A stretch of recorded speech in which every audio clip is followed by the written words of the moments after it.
biacara kuma guko mwena wa Kitengela guko ni kaunti ya Kajiado no Hathara maratara kurumiririra mirurungano iria iragitabanĩrio umuthi wa ira kuria arurungani maraikorirwo makihinga bara ya kuma guko muciĩ wa Nairobi gũgĩthiĩ mwena wa Namanga na Mahiga orundumwe na gwakia mĩaki nĩ biacara aya nĩ magĩkĩtie ritana kuri arurungani na gukorwo na kumathaitha gukorwo magitabania mirurungano ya thayũ kuona atĩ nĩ Hathara maragĩtigire onjoria aya magitara.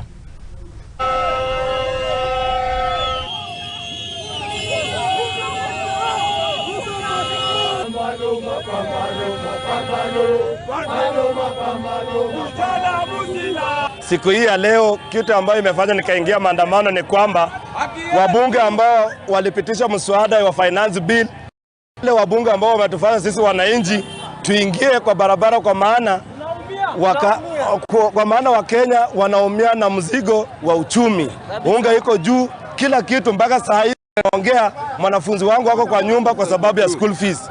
La kusikitisha ni kwamba mimi kama ambaye nafanya katika industry ya nguo, materials zimekuwa zikipanda usiku na mchana. Ruto alituambia mambo ya bottom up.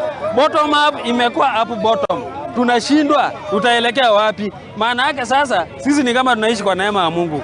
Kila kuchao mkapo, chakula imepanda bei, kila kitu gharama iko juu. Ruto anajua ya kwamba sisi ndio tunatoa kila kitu ambaye yeye anatumia katika maisha yake.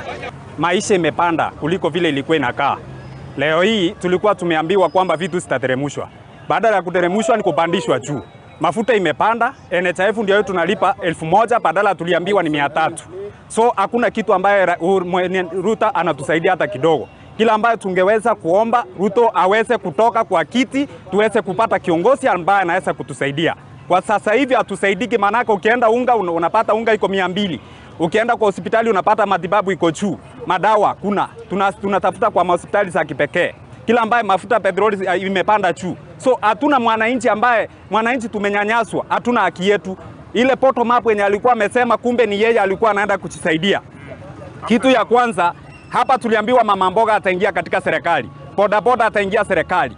Ule mkulima wa chini atainuliwa. Saa hii leo hii sisi ndio tunanyanyaswa. Na deto nota